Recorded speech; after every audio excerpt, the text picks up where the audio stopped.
pessoal, sejam bem-vindos a mais uma aula da nossa 13ª edição do curso sobre uso terapêutico da cannabis sativa. Eu sou a Gabi Dainese, estou aqui para apresentar mais uma aula, para dar alguns recados. Antes, quero fazer um anúncio que logo depois que encerrar a minha fala, a gente vai exibir vídeos da professora Eliana Rodrigues, que vai falar um pouquinho de como tá a viagem dela, ela que é coordenadora aqui do curso. Vai reforçar o convite para que vocês assistam lá os episódios, as aventuras dela, o que ela tem descoberto lá pelo Canabinal, que é um parceiro, né, um co-irmão aqui. Ele serve para complementar o que a gente traz aqui no curso. Convido quem ainda não se inscreveu e não assistiu os episódios no Canabinal, tem muita coisa interessante, complementa muito com valores científicos o que a gente traz aqui nas aulas. Então, assistam o vídeo assim que eu encerrar, vou tentar não me estender hoje exatamente por causa disso. Hoje a gente vai falar sobre autismo, a gente vai ter duas partes da aula, uma aula com a doutora Manuela e a outra parte com a doutora Eliane, são aulas que se complementam, tenho certeza que vocês vão amar a aula, porque fez super sucesso já em outras edições, e quero dar as boas-vindas, né? Ontem a gente encerrou as inscrições dessa edição, a prorrogação, né? Porque a primeira leva terminou antes de iniciar o curso, aí muita insistência, muitos pedidos, a gente reabriu as inscrições e elas se encerraram ontem. Então, quem tá chegando agora, seja bem-vindo. Não esqueça de assistir o vídeo de orientação antes de começar as aulas, é muito importante dar uma contextualização do curso e explicar várias dúvidas que são recorrentes. Essas dúvidas vêm sempre no e-mail, lembrando que o e-mail é o nosso canal oficial de comunicação. Então, se precisar de alguma coisa, entre em contato com a gente no e-mail, mas na descrição das aulas aqui tá a maioria das dúvidas que são recorrentes, como faz isso ou aquilo, tem os links aqui, né? Então, assista o vídeo de orientação, tem bastante tempo para assistir as aulas que até aqui, né? As aulas que ficaram para trás. Sejam bem-vindos. E vamos seguindo em frente, tem muito conteúdo até o final do curso, tenho certeza que vocês vão adorar. Então, obrigada, professora Eliana, vocês ficam com elas agora, depois de mim. E a gente se vê na próxima terça-feira com uma aula super inédita de todas as edições, vocês vão amar. Um ótimo final de semana, a gente se vê. Olá, pessoal, alunos maravilhosos e alunas maravilhosas da 13ª edição do curso do uso terapêutico da cannabis sativa, também conhecido como curso do Padre Ticão. Eu, junto com a Gabi e com a Cris Segato, participo desse curso na coordenação. Esse ano, nesse momento, nem tanto, porque estou aqui na Europa por 6 meses, volto para o Brasil em fevereiro, justamente para fazer uma pesquisa sobre a cannabis sativa e trazer mais elementos, mais conhecimentos para a 14ª edição, onde aí sim vou fazer uma aula especial sobre como que os indígenas, os escravizados, né, utilizavam essa planta entre o século XVI e XIX na visão dos naturalistas europeus. Então aqui eu estou indo para as bibliotecas nacionais, então, da Espanha, de Portugal, da Áustria, da Alemanha, né, da Inglaterra, da Holanda e da França, justamente para colher esses dados sobre esses relatos que esses naturalistas fizeram, e são obras raras que estão aqui na Europa. Mas é claro que nesse meio tempo eu estou preparando vários vídeos para o Canabinal, então corre lá para assistir. Os próximos que eu vou gravar que tem vários produtos aqui interessantes, cada lugar que eu vou, então Lisboa, Turim, Madrid, cada lugar é diferente o uso da planta, tanto do ponto de vista medicinal quanto do não medicinal. E aí eu estou trazendo alguns vídeos lá, tanto no Instagram quanto no YouTube, para falar sobre que remédios, que produtos, como é que é isso, como é que não é. Estou indo também para os jardins botânicos desses lugares para saber, afinal, será que temos cannabis sativa nos jardins botânicos aqui na Europa, né? os jardins botânicos aqui remontam 300 anos e ela não era proibida naquele momento, né? Será que tem, não tem? Então eu fico indo, eu fico investigando. Também alguns produtos que eu acabo encontrando no meio do caminho, por exemplo, como esse chá italiano que é vendido aqui em Lisboa, que simplesmente é um frontal vegetal. Eu vou fazer um vídeo sobre isso. Tem também esse creme que seria, digamos, a nossa Nutella, né? Mas à base das sementes da cannabis. E aí eu vou contar um pouco. E um pirulito também, mas isso aqui é a base de sementes, né? Então, poucos canabinoides que temos. Aí eu vou fazer um vídeo, vou explicar. Então, olha, gente, bem-vindo a esse curso. Espero que vocês estejam gostando dele, das aulas que eu deixo aqui para vocês nessa 13ª edição. E fica atento, porque na 14ª edição a gente vai ter uma aula aí especial sobre esses dados que eu estou colhendo aqui na Europa, tá bom? Um beijo enorme para vocês. Obrigada, Gabi. Obrigada, Cris, por estar aí à frente desse curso sempre. E ainda mais agora que eu estou aqui, enfim, fazendo as coisas que eu tenho que fazer dentro desse projeto. Um beijo enorme para vocês. Aproveitem muito esse curso, porque ele realmente é excepcional. Desculpa a falta de modéstia, mas muito por conta aí dessa equipe maravilhosa que é a Cris e a Gabi. Um beijo no coração de cada um de vocês. Até a volta.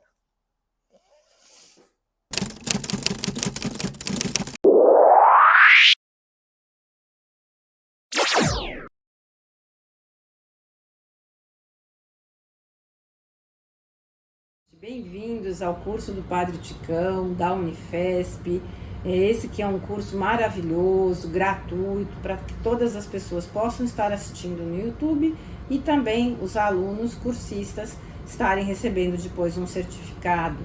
Foi uma iniciativa do Padre Ticão, com o apoio da Gabi, com o apoio da doutora Eliana, que validou ele na Unifesp. E para nós é uma riqueza muito grande que esse curso continue ainda depois da passagem do Padre Ticão em 2021. Para quem não me conhece, eu sou Eliane Lima Guerra Nunes, eu sou psiquiatra, sou fundadora e sou diretora-geral da primeira sociedade médica e multiprofissional de cannabis do Brasil, né, a Sociedade Brasileira de Estudos da Cannabis Sativa, SBEC. Desde 2018, nós temos apoiado esse curso, né, que começou em 2019, apoiado o Padre Ticão, oferecendo os nossos profissionais para que eles venham aqui, para que eles falem de diversos temas. E para mim é uma honra enorme estar aqui nesse curso e falando para vocês da questão do autismo. Nós privilegiamos a pesquisa acadêmica, então é muito importante para nós.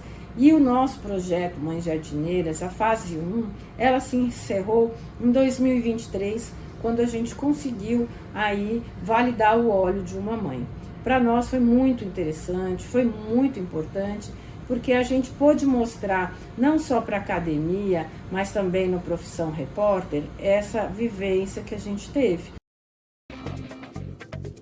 Nós estamos indo na Unicamp, né, no laboratório de toxicologia, no Ciatox, onde nós vamos fazer a análise de 2 amostras de óleo produzido por uma mãe. É a Fernanda? É a Fernanda.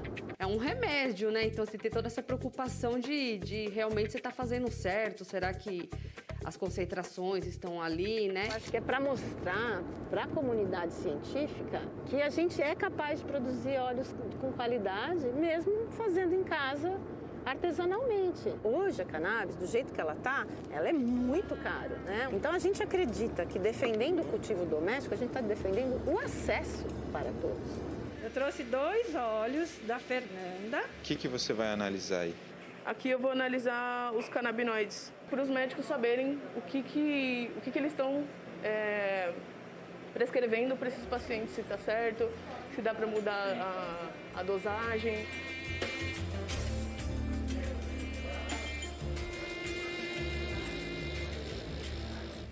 E aí essa máquina é a que vai fazer a análise do óleo, é isso? Isso mesmo.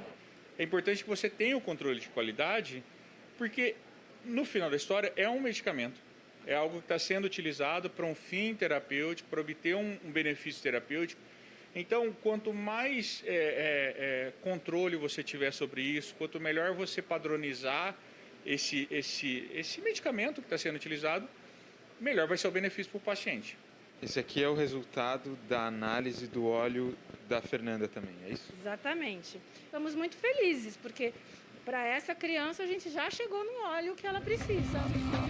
Muito importante que a gente fique antenado com a situação do Brasil e das crianças, porque a gente está vendo que a cada dia mais e mais crianças acabam tendo um dos quadros desta síndrome, desse transtorno, porque não é uma doença igual para todos.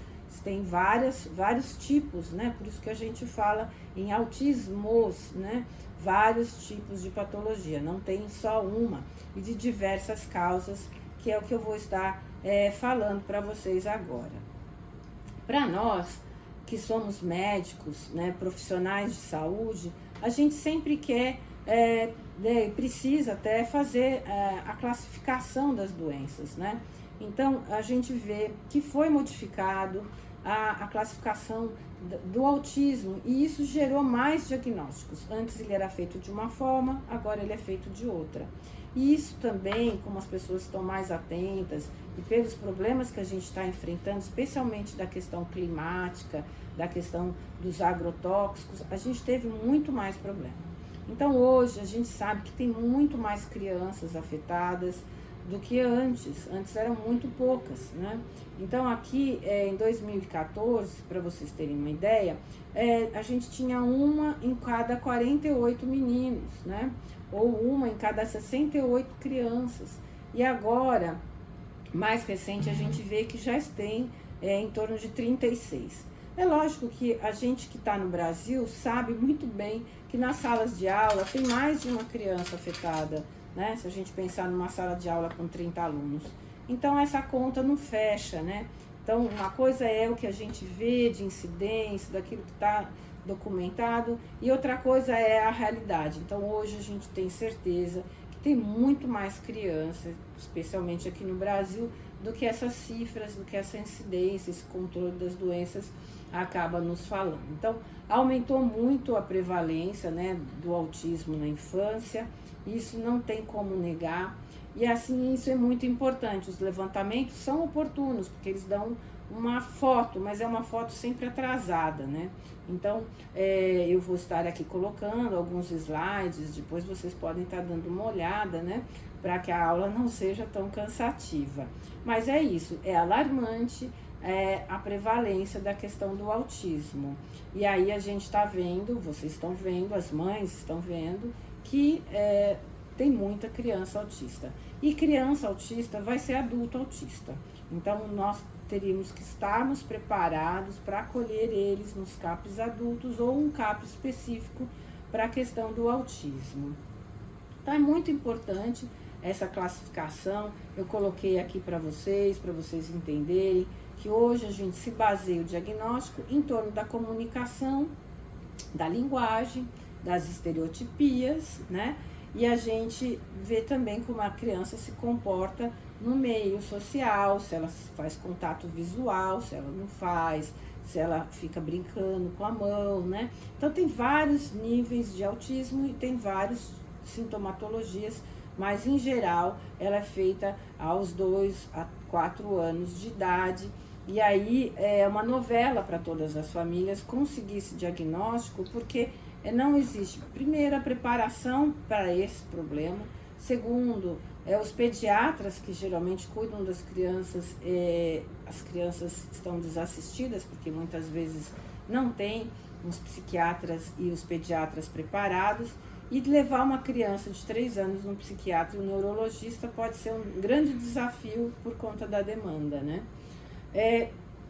O que causa o autismo? A gente não sabe. A gente diz que são vários fatores, né? Epigenéticos, ambientais, nutricionais, até doenças parasitárias, virais, bacterianas. Então, para cada criança é de um jeito. Então, tem criança que tem piora dos sintomas porque tem muito fungo.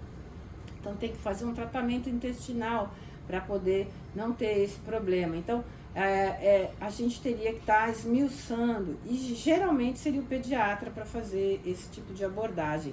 Mas é difícil também encontrar médicos e profissionais integrativos que olhem a criança como um todo, que cuidem da alimentação, das vitaminas, né? Que isso seria propriamente do pediatra.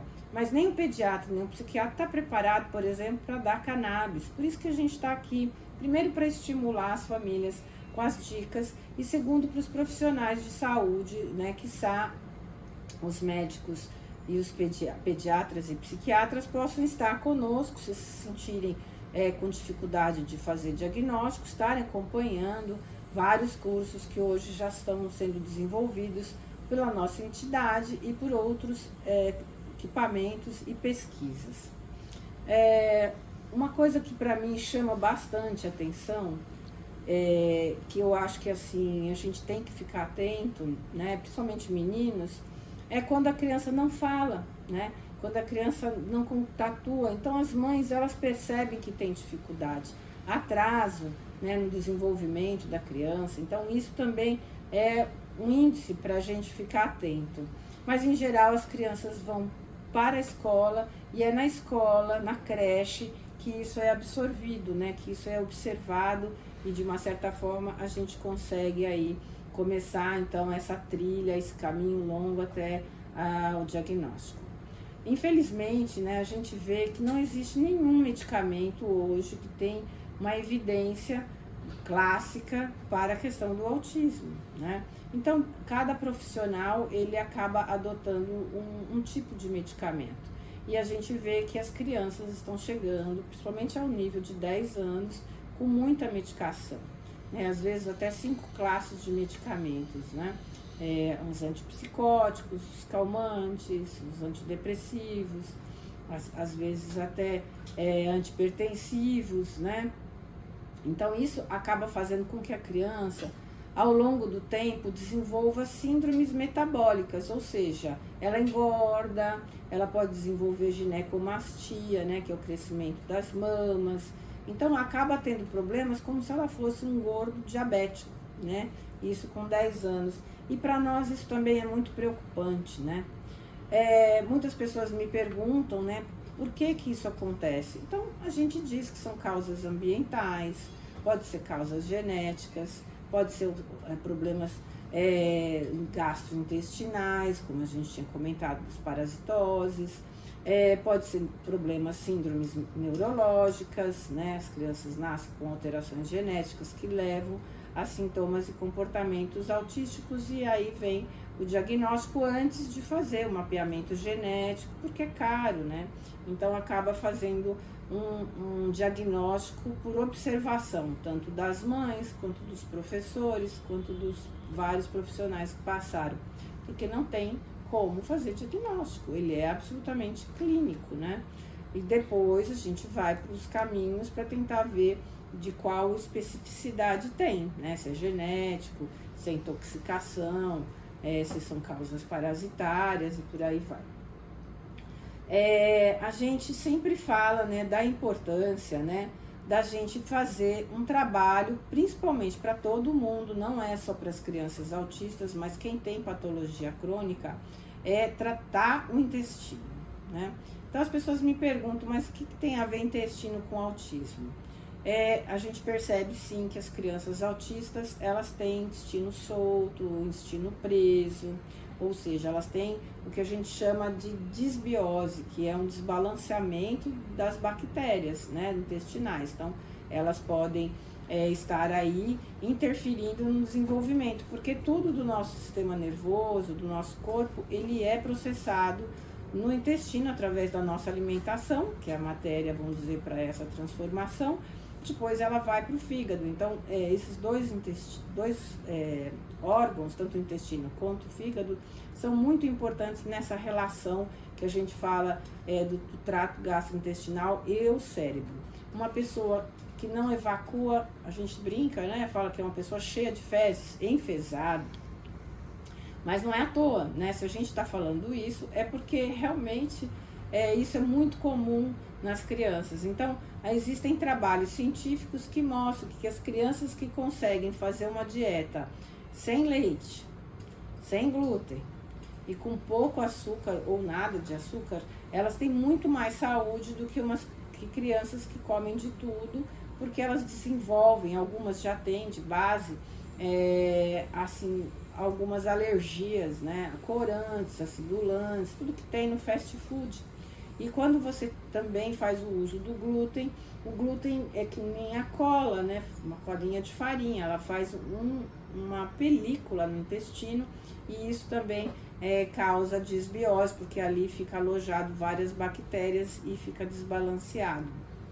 O leite também ele é problemático, porque o leite no nosso corpo ele se transforma numa apomorfina. Por isso que a gente fica viciado com derivados do leite, a gente quer mais, né? Porque esse mecanismo químico, vamos dizer assim, ele também faz com que a gente queira aquele alimento, né?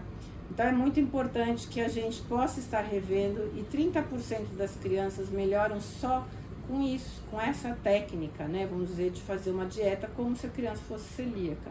Obviamente, nós temos que nos preocupar com a alimentação, e a gente sabe que a alimentação para crianças autistas é complicada, porque ela tem escolhas, né, que muitas vezes é incompatível com a vida. Então, a criança quer comer comida só de uma cor, ou ela não aceita certos tipos de alimento.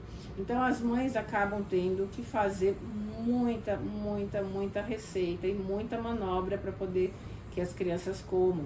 E é muito comum, né? Nós temos uma pesquisadora chamada Cláudia Marcelino, que ela se formou em nutrição para cuidar do filho dela. E ela tem aí um livro, né? A cura do autismo pela dieta. Então é muito importante que a gente também veja o passo de outras pessoas, de outras mulheres, o que elas conseguiram, porque a gente sabe que por ser uma doença relativamente há pouco tempo, né, um transtorno que é recente, né, então muitas das coisas a gente está ainda aprendendo o que é importante, o que não é importante da dieta, né, mas a gente sabe que por ter um problema intestinal, isso quem tem diarreia, o intestino preso, tem uma síndrome de absorção. Então a criança ou o adulto não vai absorver o alimento. Então, além de ter alergia dos alimentos, também não vai absorver o alimento. Então, é mais um complicador aí que a gente tem no dia a dia, né? A gente sabe que as crianças autistas têm problema no intestino delgado, né? Então, tem a diarreia, prisão de ventre, os comportamentos agressivos têm a ver com este momento, quando a criança está muito enfesada, entre aspas, cheia de fezes. Então, o que a gente vê? Que essa má absorção leva à desnutrição. A desnutrição leva a ter menos neurotransmissores e as crianças, então, acabam ficando ansiosas e agressivas porque ela está nesse desbalanceamento, né? Então, a alimentação, ela é muito importante, né? Então, as crianças têm gastrite, colite, síndrome do intestino irritável, constipação, alguns transtornos, né, de motilidade do intestino, né? Às vezes cresce muita bactéria, então as fezes são mal cheirosas. Então, cada criança é de um jeito, mas a gente vê que é muito comum os distúrbios gastrointestinais, né? Então, a gente tem que pensar em fazer um tratamento desse sistema digestório, né? A começar por tratar as verminoses, dar vermífugo com bastante frequência, porque a gente vê que as crianças põem muito a mão na boca, as crianças acabam comendo qualquer tranqueira, né? E isso faz com que ela se contamine mais, fora a fragilidade imunológica que ela tem, então ela tem mais chance de se contaminar. Quanto uma pessoa come e o próprio ácido do estômago a protege de muitas substâncias tóxicas ou parasitárias, a criança que tem autismo, muitas vezes ela não tem esse sistema funcionando, então ele não vai impedir.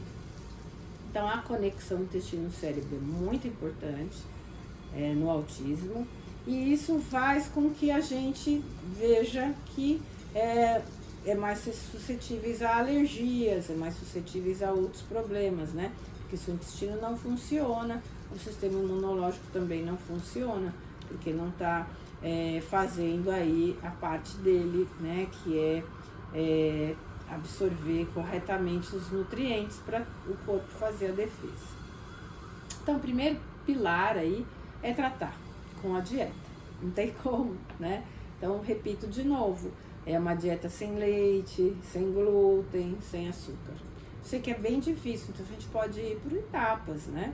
Ninguém diz para vocês amanhã vocês não podem mais dar tudo isso, porque tem que ter todo um trabalho aí de controle, né? De sedução.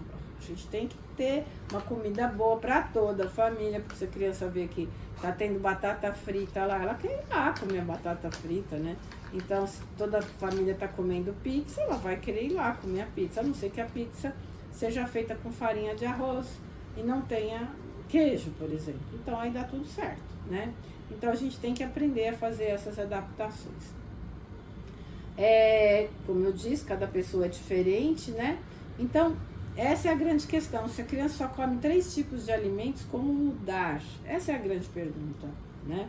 E as mães, elas são guerreiras, né? Porque elas, para mudar isso a partir do momento que a gente explica, que elas conseguem entender, é muita criatividade. Então a gente vê até nas redes sociais as mães inventando, fazendo bichinho, né? Fazendo várias coisas para que a criança brinque com a comida e quem sabe coma.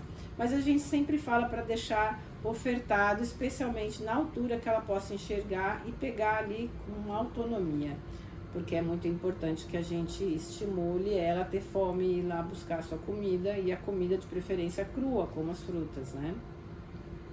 Então, o que a gente precisa fazer muitas vezes? Fazer exames, com certeza, para ver como é que está o nível de cálcio, magnésio, as vitaminas do complexo B, colesterol, porque tem crianças que tem 0 de colesterol e a gente não pode ter 0 de colesterol, porque é ele que é o precursor da vitamina D. Então, a gente precisa estar revendo isso. Os ômegas, né? E as gorduras essenciais, como o óleo de coco, que também é muito importante dentro da dieta para quem está fazendo uma dieta mais controlada, né? O magnésio, que muita gente acha que, né, nem conhece o magnésio. Magnésio acalma, especialmente com a vitamina B6, né? Então, é muito comum a gente dar a vitamina B6 com magnésio para que as crianças fiquem melhores. A gente vê que é muito importante, né? Então, a gente mudar a dieta, tirar o leite, cuidar das parasitoses e também ver os fungos, né? Então, fazer um cropológico e olhar se tem algum fungo, porque a cândida, especialmente, pode desencadear muitos problemas comportamentais, tá? Outra coisa também que a gente acha importante, que as crianças têm déficit, oxidativos, né? Então, é muito importante que a gente introduza, né? Como disse a doutora Camila Milagres, agentes metilantes, né? Ela fez toda uma tese sobre esse assunto e ela até diz com toda clareza, né? O único trabalho que tem uma evidência importante é das vitaminas, né? Então, é importante que a gente dê o folato, se tiver com deficiência, metionina, B12, B6, né, o próprio magnésio, né, a vitamina B9, a vitamina A, vitamina E, especialmente a vitamina D, que quase todo mundo tem ela baixa, né, porque a gente costuma tomar sol só com protetor solar, né, e isso impede também que a gente tenha a própria vitamina construída no próprio corpo, com o sol. Tá? Então, é muito importante que a gente possa fazer uns exames e mesmo que não tenha condição de fazer o exame, que a gente possa ir fazendo suplementação, principalmente da vitamina B. E para todas as patologias, não só para o autismo, mas é que no autismo, às vezes, as pessoas esquecem de olhar, então por isso que a gente está falando. Então, é importante, né, a gente entrar com ele. Aí as pessoas nos perguntam, né, por que isso é importante? Porque diminuindo o estresse oxidativo, tem menos inflamação. Tendo menos inflamação, o cérebro funciona melhor. E existe todo um trabalho que aponta que a criança sente que o cérebro está pegando fogo. Então é muito comum quando eles conseguem relatar, eles falando que pega fogo, ou a gente vê, às vezes, a criança num ataque, querer bater a cabeça na parede, né, por conta dessa situação que ela tá ali incomodada com a cabeça e não consegue falar o que está acontecendo, tá? O metilfolato também é importante, né, dessas vitaminas que eu estava esquecendo de falar. E assim, muitas vezes a gente vê que só isso já melhora bastante. Então, né, primeiro pilar, vamos dizer assim, a mudança da dieta, tratar a parasitose e dar as vitaminas. Então já tem aí 3 pilares do tratamento, especialmente cuidando, né, das parasitoses e dos fungos intestinais, que são muito prevalentes, tá? Eu tenho bastante aqui os slides, eu vou estar deixando depois para vocês, né, darem uma olhada, para não ficar muito em cima de termo, né? Mas assim, a gente já tem bastante trabalhos científicos que estão estudando, fazendo várias pesquisas de 2015 para cá, né? Pessoas que começaram a relatar, às vezes os artigos não são aceitos, demoram para ser aceitos, e a gente vê que isso faz toda a diferença, né? Porque muitos dos profissionais, eles querem que tenha artigos científicos daquele tema. E a gente não consegue estudar porque é proibido. Então, não é porque a gente não quer fazer, mas é que a gente precisa deles, mas a gente não tem eles por essas dificuldades todas, né?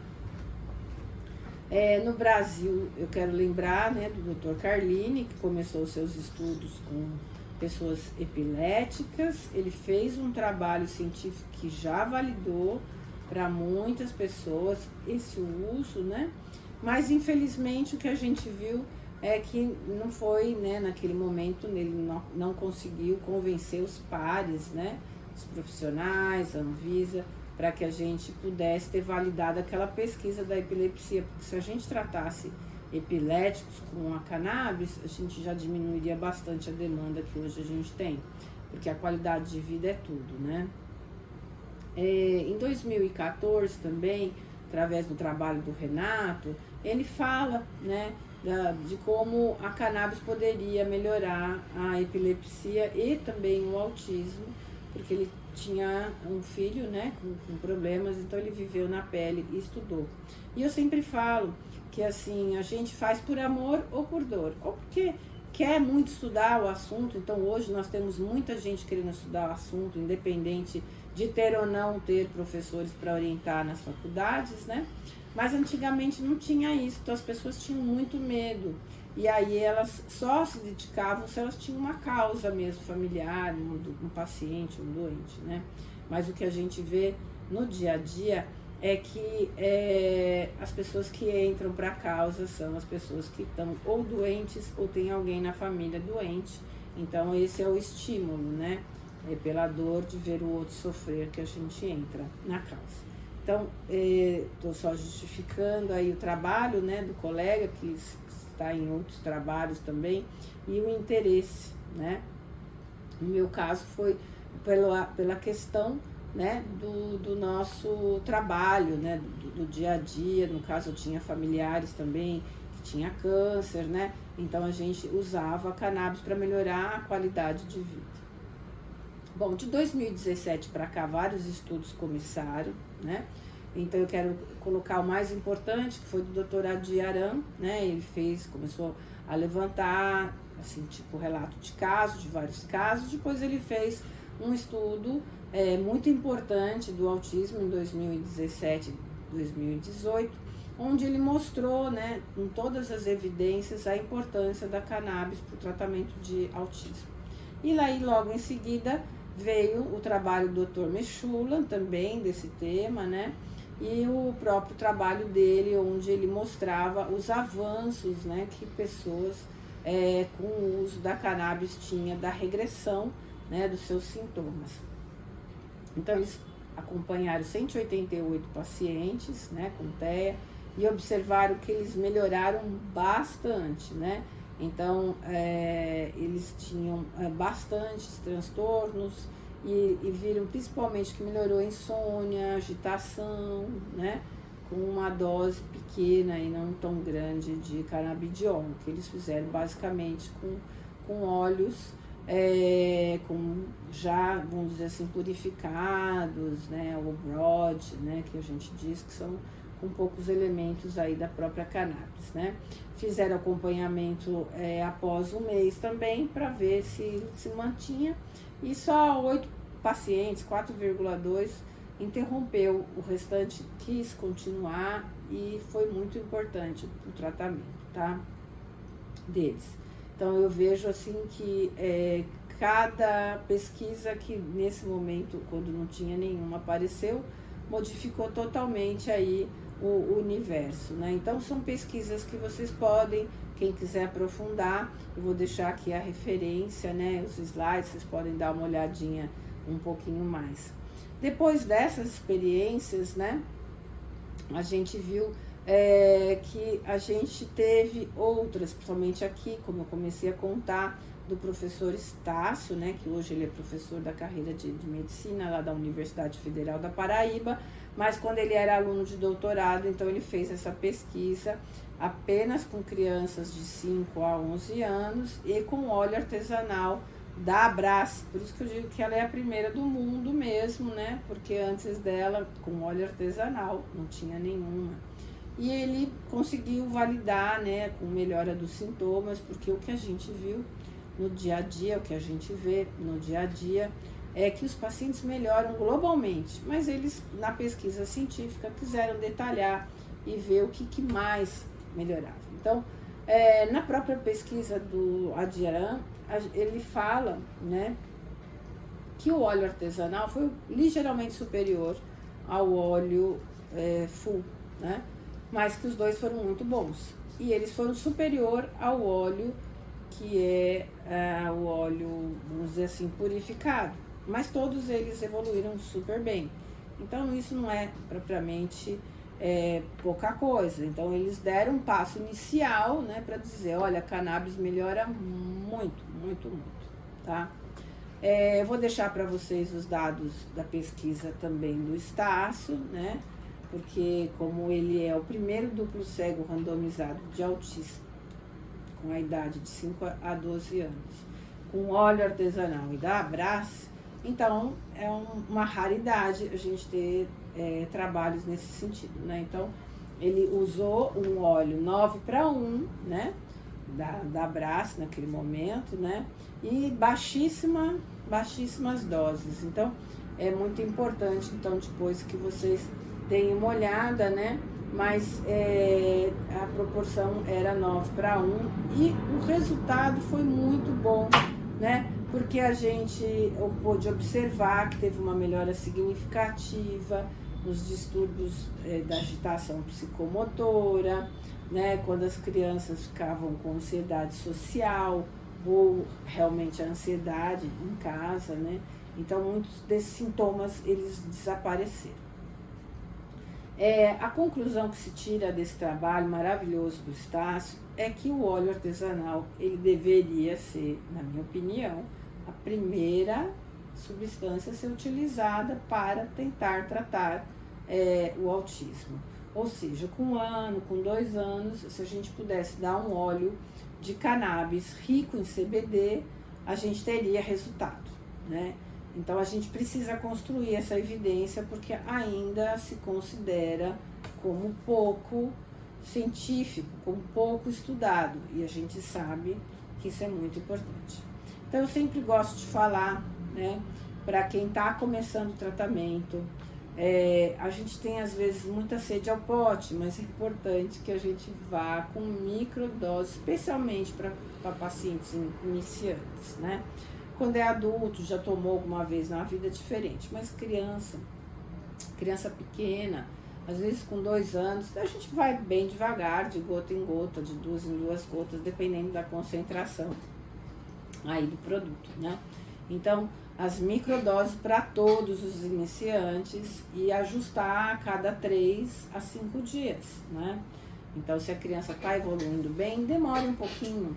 Ah, mas ela está tão bem, não precisa aumentar, espera um pouco, quando a criança tiver alguma alteração, aí você promove o aumento para ver se era uma concentração baixa que estava definindo, né? Bom, então, só para lembrar, né, eu pus aqui as orientações para o tratamento biológico do autismo, o tratamento da disbiose, que vocês podem estar utilizando o kefir, vocês podem estar utilizando o pré e probiótico, né? O tratamento de outras comorbidades, porque às vezes as crianças têm, então a gente tem que descobrir. Tirar, né, uma dieta livre de glúten, de leite, né? Usar as vitaminas. Então eu fiz aqui uma proposta de resuminho e vocês poderem também assistir a aula do professor Rita, que ele fala com todas as partes sobre a medicina integrativa.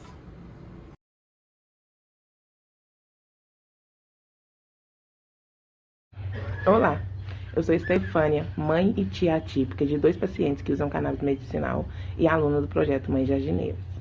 Meu filho Jorge, ele é autista, e meu Fabinho, ele tem paralisia cerebral. O projeto Mães Jardineiras não apenas me ensinou sobre o uso da cannabis, mas também me conectou com outras mães pelo Brasil, me dando força e empoderamento. Foi incrível ver como o tratamento mudou nossas vidas. Uma vez um médico disse que o Fabinho ia se esquecer até como respirar, mas com pouco tempo de tratamento, ele não precisou mais do oxigênio. O Jorge, a gente ouviu falar que ele nunca ia conseguir acompanhar as crianças da sua idade. E ele nunca repetiu o ano, e ele cumpre todas as metas desejadas. O projeto transformou nossas vidas e me deu ferramentas para lutar por um futuro melhor, não só para eles, mas para todas as crianças. Eu quero agradecer a todas do projeto pelo apoio e pelo conhecimento que eu recebi. O projeto Mães Jardineiras é lindo e necessário. Me mostrou que cuidar com as plantas é possível e que diagnóstico não é sentença. Boa tarde, meu nome é Tainara, sou uma mulher viva.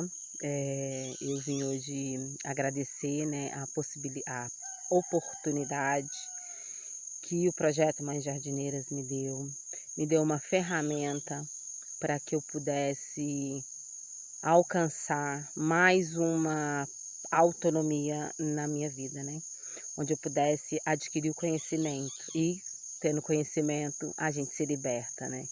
Então, poder acessar, né, o curso, poder conhecer essa rede que está se formando, isso potencializa e fortalece muito a nossa autonomia e a soberania de nós mesmos. Então, eu agradeço profundamente e vida longa ao projeto Mães Jardineiras. Gratidão.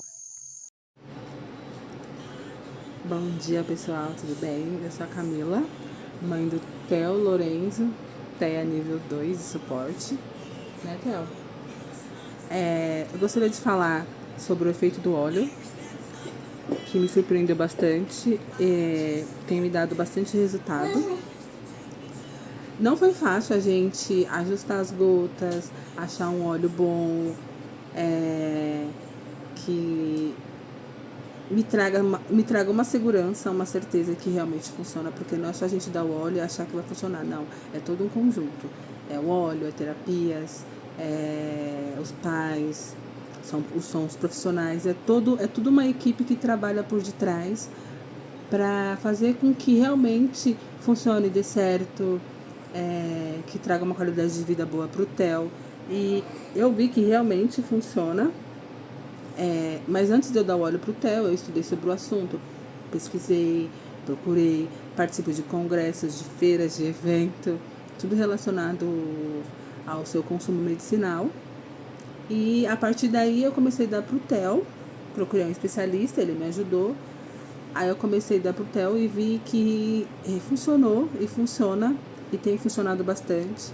Me ajudou muito nessa questão do comportamental, porque o Theo, ele não era... Além dele não ser verbal, ele não tinha essa questão de olhar no olho das pessoas. Para ele era indiferente se estava do lado ou não, se chamasse ele ou não. Isso era indiferente. Ele não tinha interesse nos brinquedos, ele não tinha um foco, tipo, de concentração, ele não conseguia sentar e se concentrar, prestar atenção. Hoje em dia ele já olha, se você chama, ele atende. Quero falar também do projeto Mães Jardineiras, né? Por quê? porque a gente focou na questão do autismo. Então, o Padre Ticão recebia muitas mulheres autistas e a gente começou então a trabalhar e oferecer para as mães hipossuficientes o curso gratuitamente. Então, a partir do dia 20 de abril, nós vamos estar divulgando com vocês o link para que a gente possa fazer a triagem social. Esse é um curso que este ano é o primeiro curso validado pelo MEC, curso de cultivo de mulher para mulher, mas é óbvio que quem está atrás do salvo-conduto pode fazer conosco esse curso inicial. E se quiser um curso um pouco mais sofisticado, pode fazer esse curso um pouquinho maior, né? E para nós é uma honra ter vocês como alunos, porque nós estamos construindo esses cursos na medida dos nossos professores, das dúvidas, né, que as pessoas têm trazido. E para nós é muito importante estar oferecendo esse curso, porque ele às vezes é requisitado nos salvo-condutos, além das mães poderem, obviamente, serem orientadas para plantar, tá?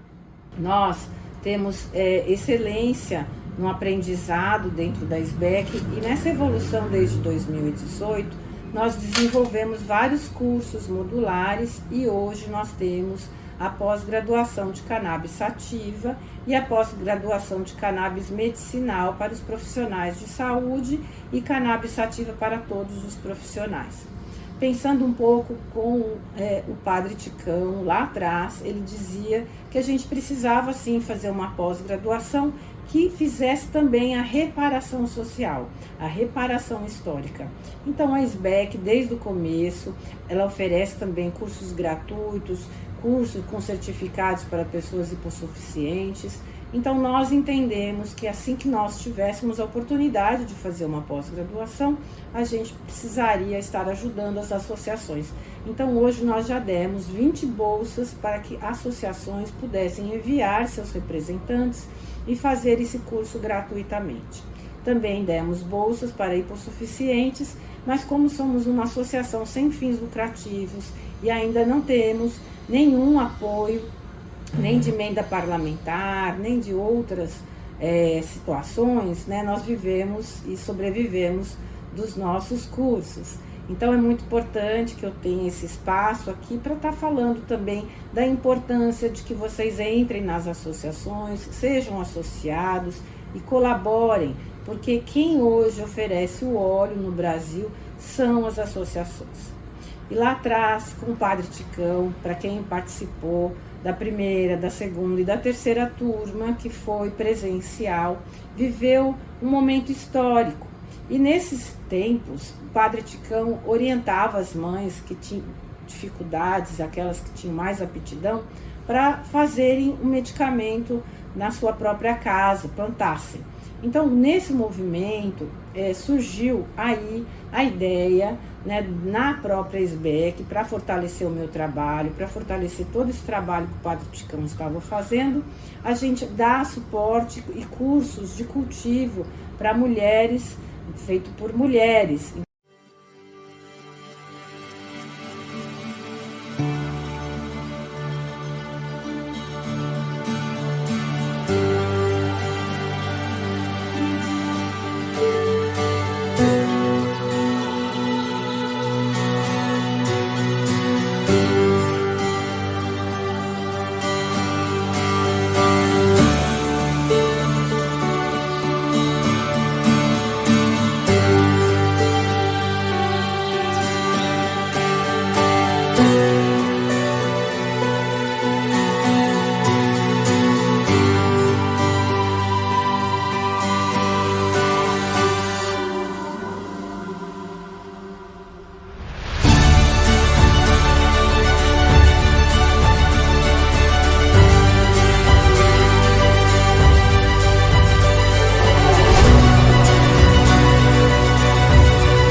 colocamos aqui uma lista, né, de todos os passos que têm que ser feitos, né, na questão mesmo da documentação para fazer o pedido, né? E aí, assim, eu sempre quero agradecer toda vez, né, ao meu pai, que me inspirou nesse trabalho, ser médica, me deu todo o apoio. Quero agradecer também pelo universo aí do Dr. Carlini, ter ajudado tanta gente, ter ajudado aí a colocar esse curso na Unifesp, através da doutora Eliana, e o padre Ticão pela ousadia, né, de ser o primeiro padre que fez uma missa canábica, ecumênica, né, com toda a população ali do entorno, para falar dessa santa planta, como ele dizia, né, essa planta que, além de alimento, pode também nos curar ou aliviar de patologias graves, que delas padeceremos, mas não só a qualidade de vida, mas a qualidade de morte também. Então, é muito importante para nós, né, que vocês possam estar conosco, possam aprender cada vez mais, possam entender e saber que já existem evidências científicas que traz o autismo, né, como uma das patologias que vão se beneficiar demais do uso medicinal da cannabis. Então, peço para vocês licença mais uma vez de dizer que a gente precisa se fortalecer enquanto entidade. Não só a sociedade SBEC, mas as mães jardineiras e todas elas que apoiam esse curso e que delas nasceram, porque por estímulo do próprio padre, o próprio curso que hoje está tão maravilhoso, a gente pôde estar hoje criando as associações. Ainda temos muito poucas, né? Mas precisamos de mais. Então vem com a gente, vem se cuidar, vem fazer seu autocultivo, o seu cultivo doméstico, que vai ser um cultivo para toda a família, e vem também para essa luta, porque a gente já esteve em Brasília, já está aprovado pela Conferência Nacional de Saúde Mental, já foi enviado para o Conselho Nacional de Saúde, já foi publicado. Então a gente só precisa de uma certa pressão e de todos os partidos para que não tenha nenhuma crítica, para que o governo venha e consiga implantar, tá? Então, mais uma vez, quero agradecer por hoje. Obrigada.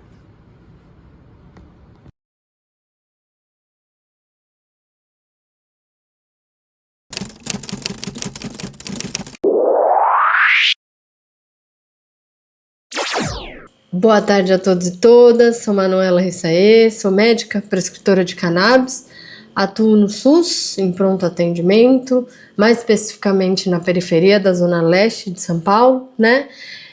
Atualmente estou em especialização em saúde pública, na Faculdade de Saúde Pública da USP, e eu queria muito agradecer a honra e a alegria que é poder compartilhar um pouco da minha prática clínica e dos meus conhecimentos e receber também outros conhecimentos num dos cursos mais antigos de cannabis medicinal, né? Num dos cursos de vanguarda, resistência e ativismo. E agradecer o convite em nome das forças motrizes desse curso, né? Motivo desse curso continuar existindo, resistindo, que é a professora doutora Eliana Rodrigues, Gabi Dainese e a Cris Segato também. Então, falar dessa alegria de fazer parte de algo tão grandioso e necessário. É importante negar qualquer tipo de conflito de interesse, né, no meu caso. Um pouquinho sobre a minha formação, sobre a minha jornada.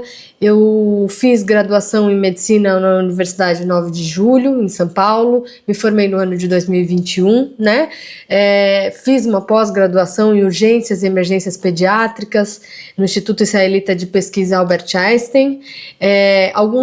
Fiz mais de 3 e continuo me atualizando em cursos de cannabis medicinal, cannabis terapêutica, e atualmente estou num projeto de pesquisa junto ao Dr. Falcone e Dartius Xavier, com a Unifesp, sobre suplementação de canabinoides para pessoas que buscam tratamento para o uso de substâncias psicotrópicas na cidade de São Paulo. É realizado na região da Cracolândia, né? E a gente também está com uma proposta de um projeto com autismo e terapia canabinoide, junto à Associação Flor da Vida, né? Inclusive, para acontecer. Eu atendo num consultório particular, por telemedicina, faço parte de uma das associações mais sérias, né? De algumas das associações mais sérias do estado. Eu vou introduzir o tema com uma frase do Mujica, que eu achei bastante pertinente. Há que se ter uma causa para viver.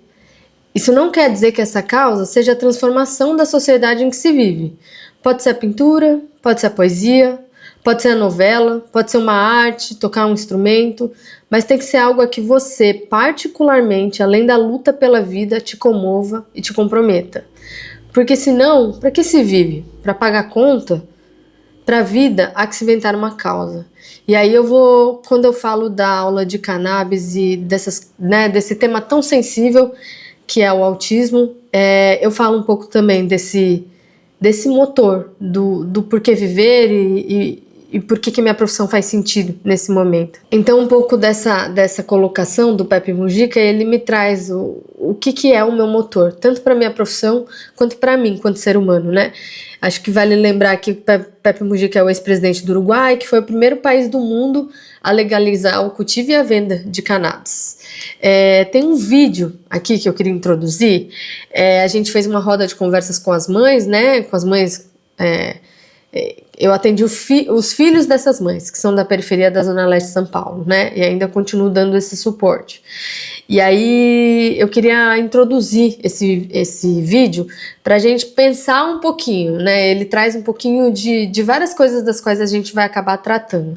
Então vou dar o play aqui.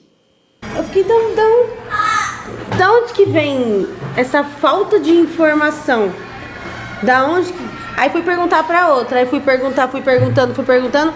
Todos eles têm a mesma decisão sobre o cannabis. E que cannabis é uma droga. A neuro dele acha que é uma droga. Eu comuniquei a ela que ele tá tomando. Ela falou assim, eu não acho aconselhável. Eu falei, mas eu também não acho aconselhável ele ficar tomando risperidona, sendo que risperidona dá problema nos rins. E eu tenho o meu filho de 10 anos que também toma risperidona, que foi o único que ele teve, ele só tem um rim.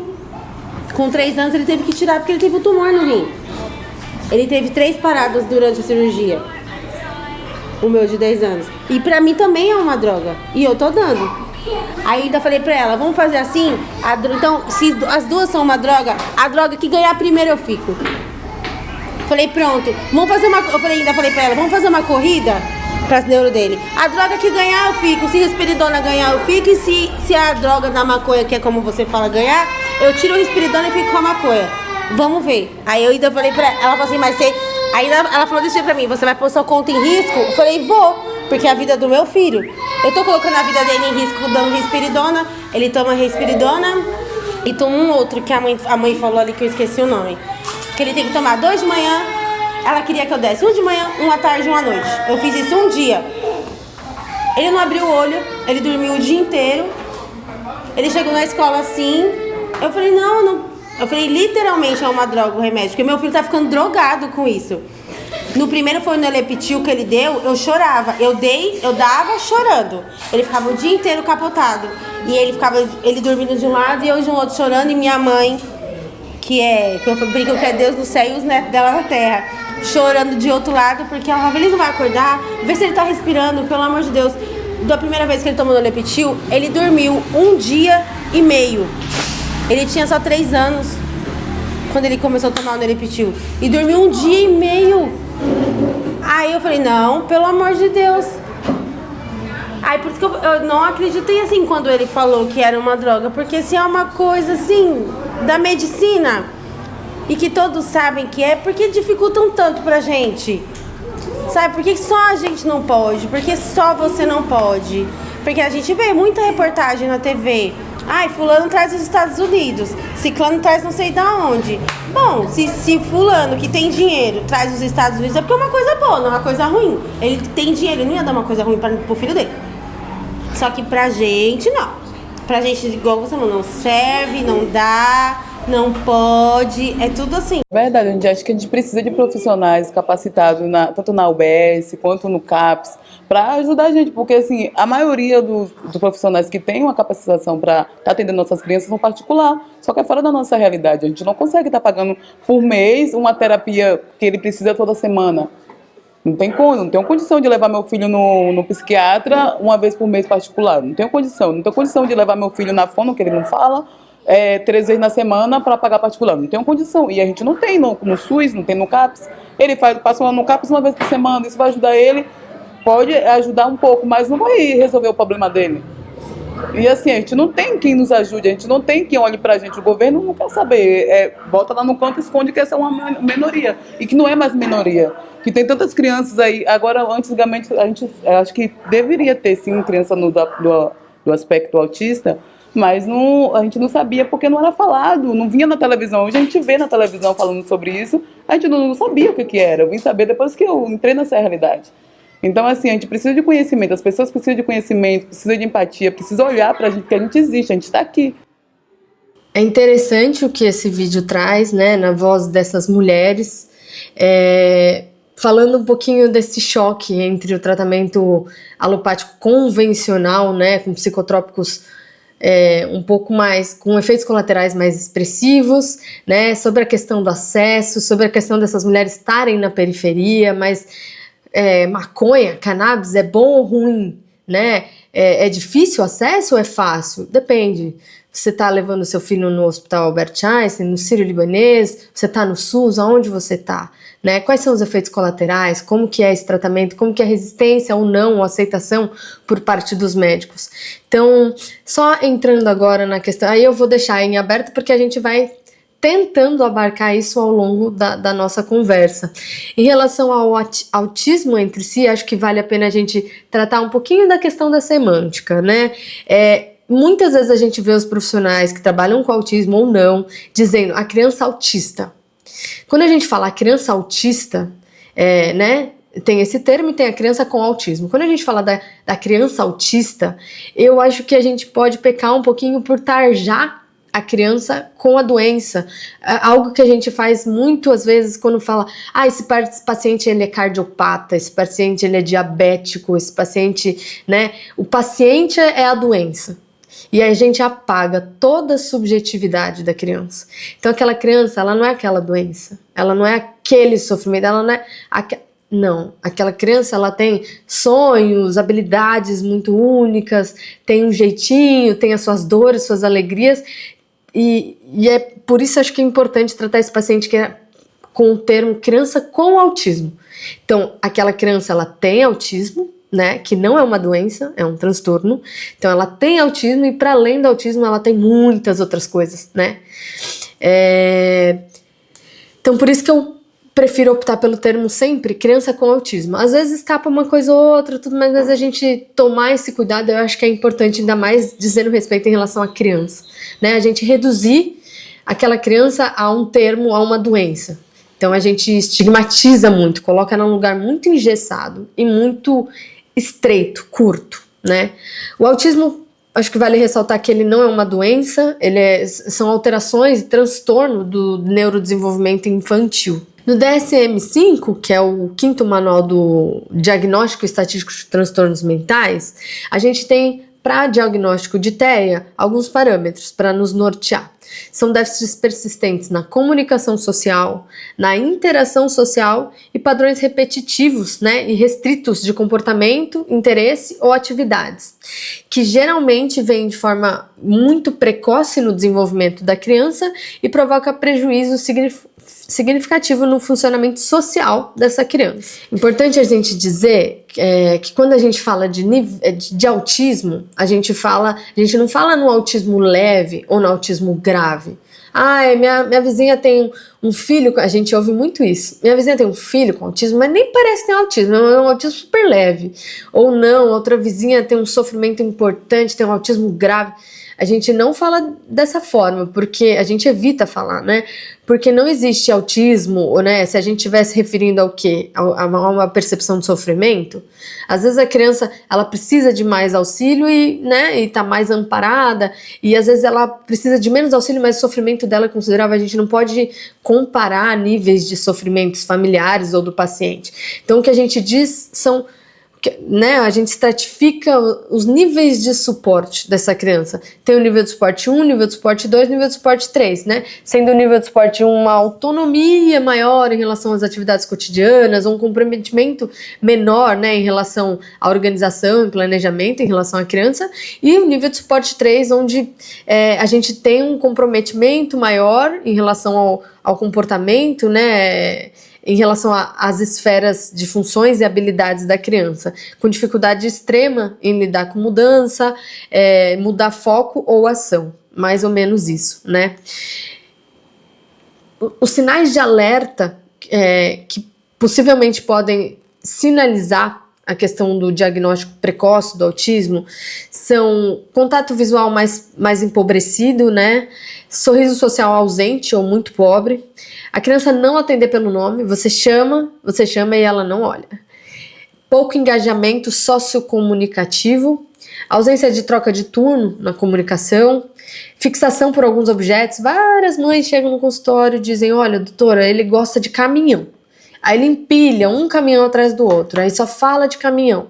E aí coloca os objetos em ordem, assim, pouca ou nenhuma imitação, né? Criança é imitação o tempo todo, né? Ela imita o pai, imita a mãe, imita quem tá na convivência, imita a professora, e eles têm muito pouco esse processo, ou muito pouco desenvolvido, às vezes, esse processo de imitação. Ausência de atenção compartilhada, atraso na linguagem, perda de habilidades previamente adquiridas. Também tem esses casos em que a mãe diz, doutora, até os 3, 4 anos ele estava começando a falar, fazendo as coisas, né, de uma forma esperada para a idade, do nada essa criança regride, assim. Tem um processo abrupto de regressão, de alguma forma, né?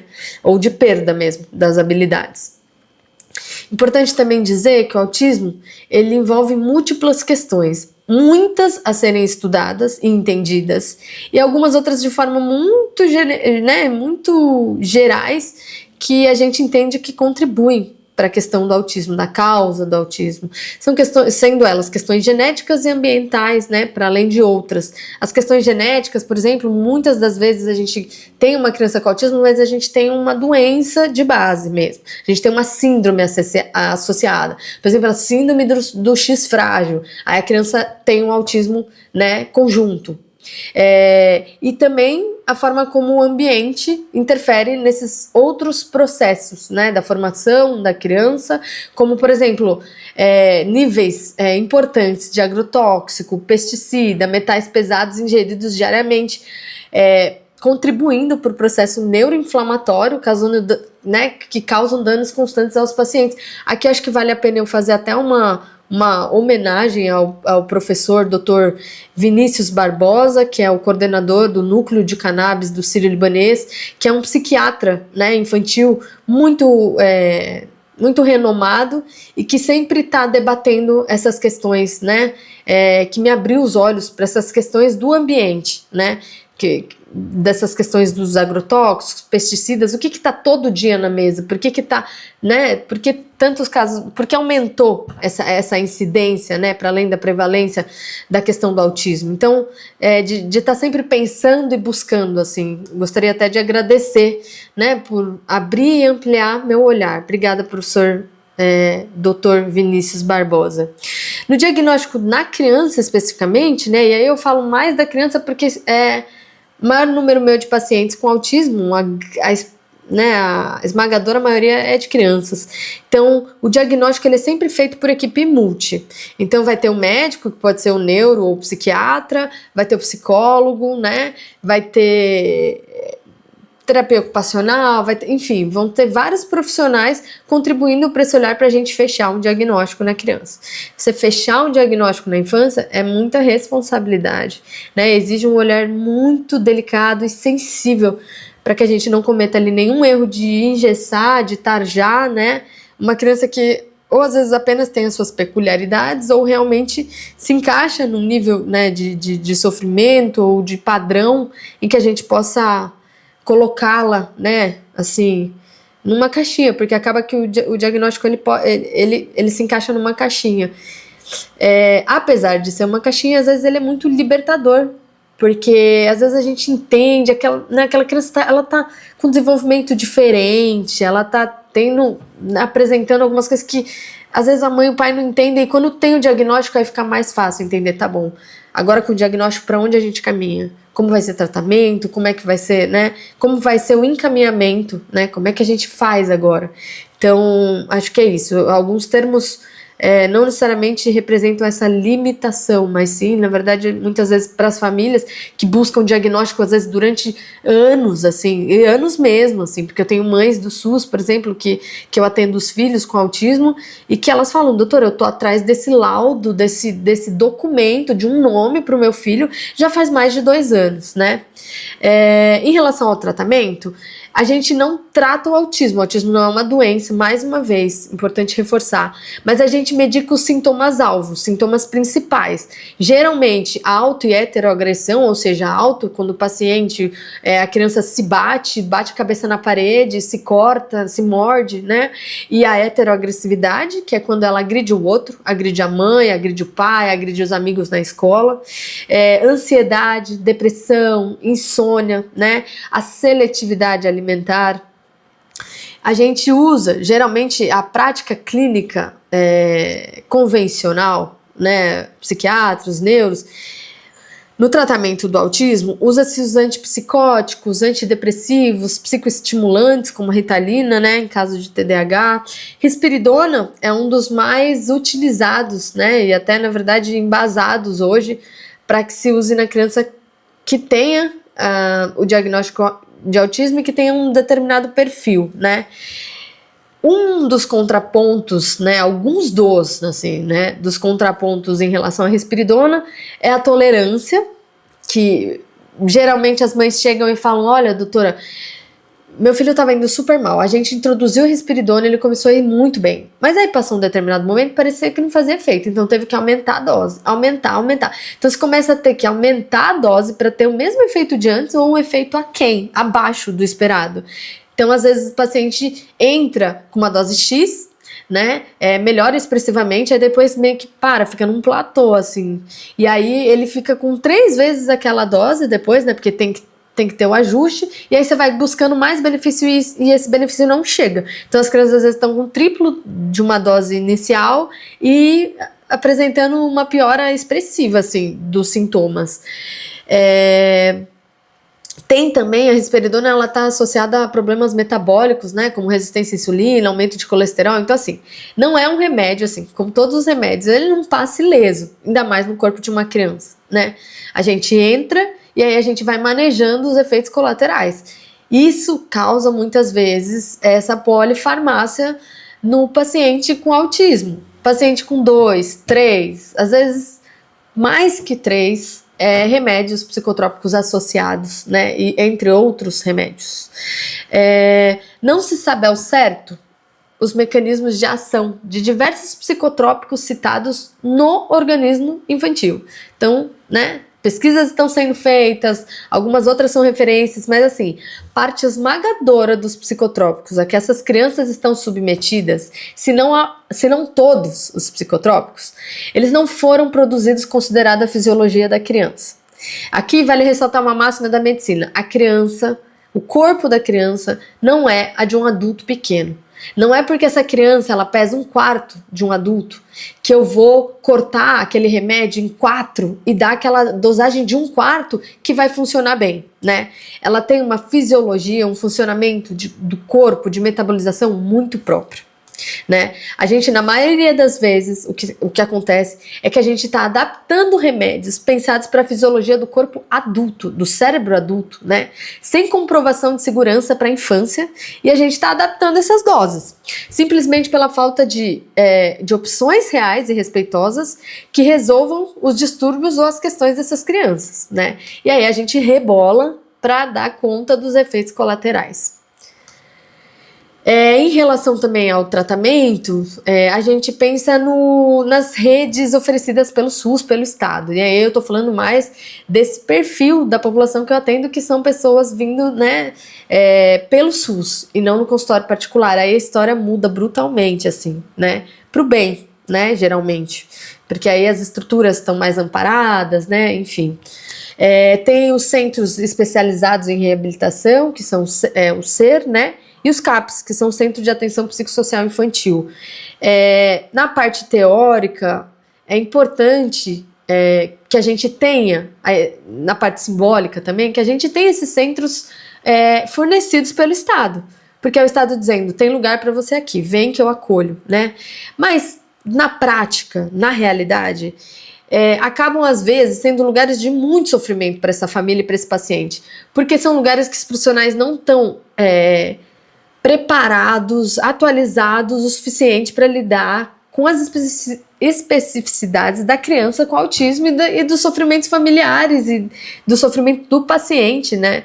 Então, na verdade, na minha prática, o que eu ouço em relação a esses suportes, né, é que eles são muito insuficientes. Tempo de terapia curto, terapia às vezes com, sei lá, 15 crianças na sala, então não se olha para aquela, né, não se olha para a especificidade daquele paciente, às vezes numa terapia individual, né? Demora para conseguir estabelecer as consultas, enfim. É isso, né? São centros que ainda bem que existem, porque sinalizam, né, algum tipo de cuidado para essas famílias, mas está muito aquém do que seria necessário, né, para dar esse suporte familiar e para o paciente. Em relação às terapias, a gente tem a terapia ABA, que acho que é a mais conhecida, né, que foca mais no desenvolvimento comportamental, e tem o DRI Floor Time, que foca mais nesse desenvolvimento emocional, né? Eu não vou entrar muito aprofundar muito nesses tipos de terapia, até porque não sou uma estudiosa desses tipos de terapia, e pra gente poder focar no geral.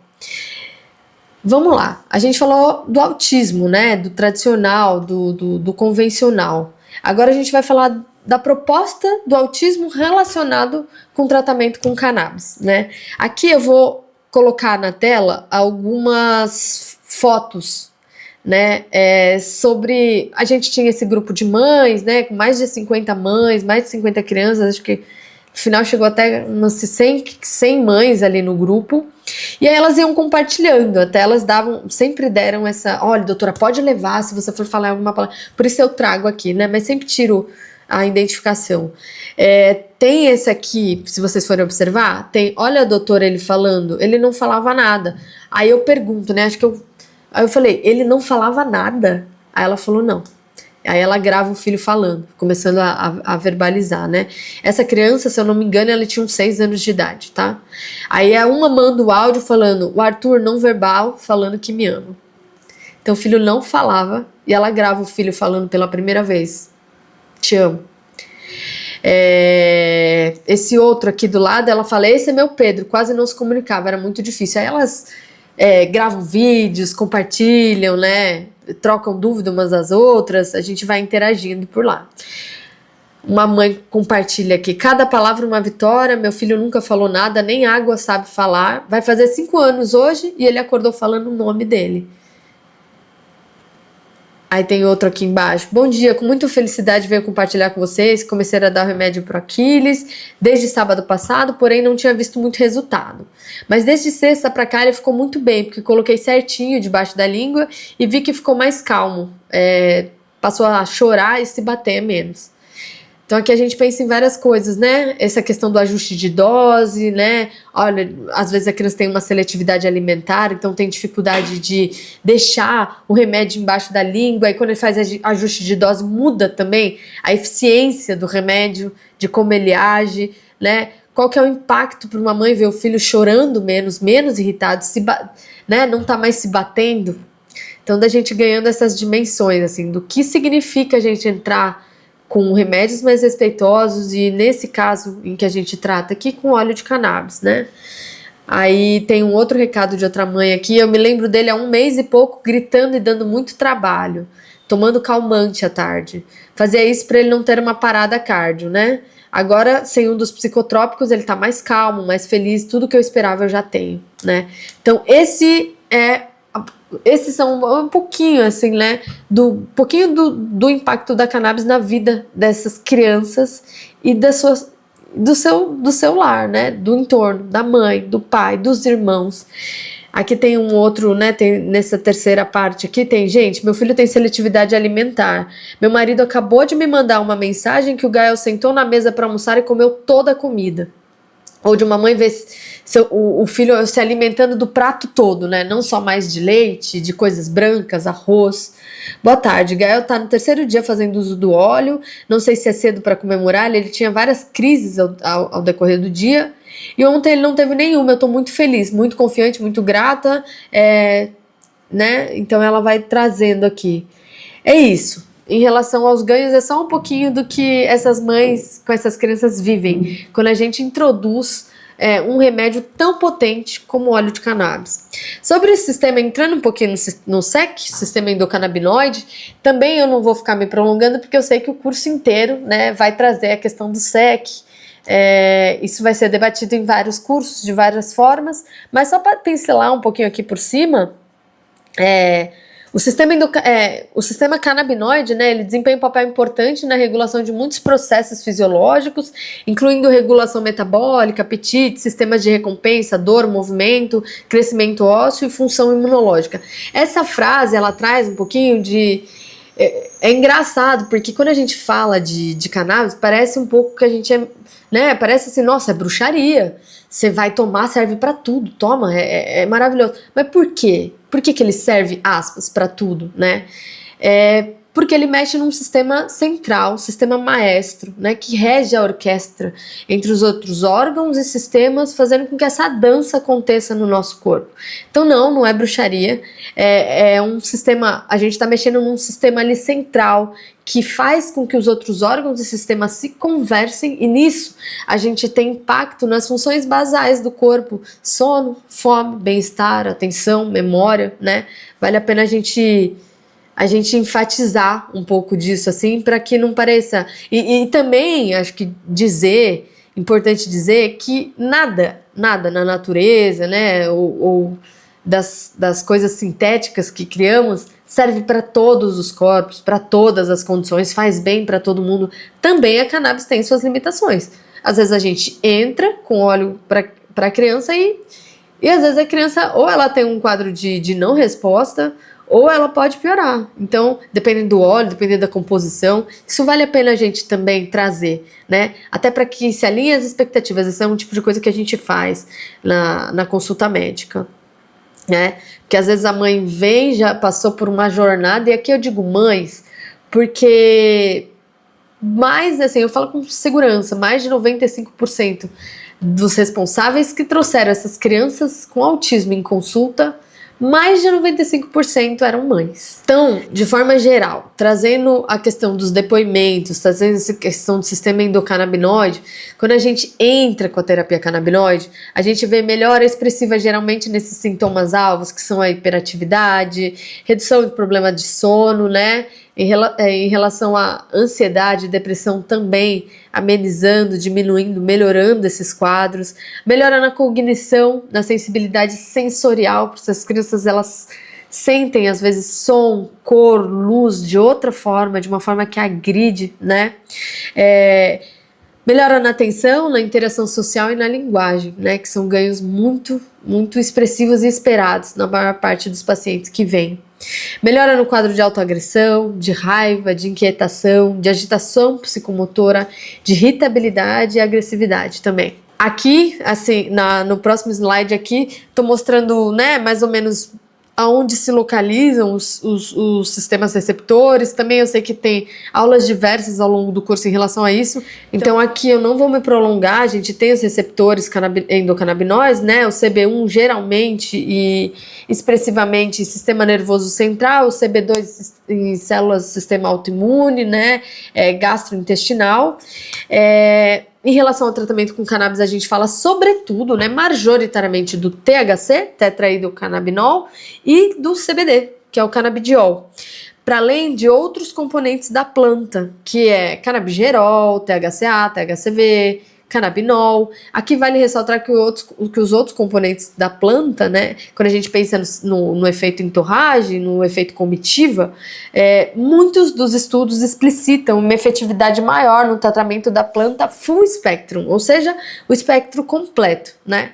Não somente o óleo isolado de CBD, né, por exemplo, salvo algumas restrições específicas em alguns pacientes, né, específicos, que a gente teria até indicação para isolar um componente ou outro, mas assim, a maior parte expressiva desses pacientes, eles vão dar resultados melhores com todos os componentes da planta.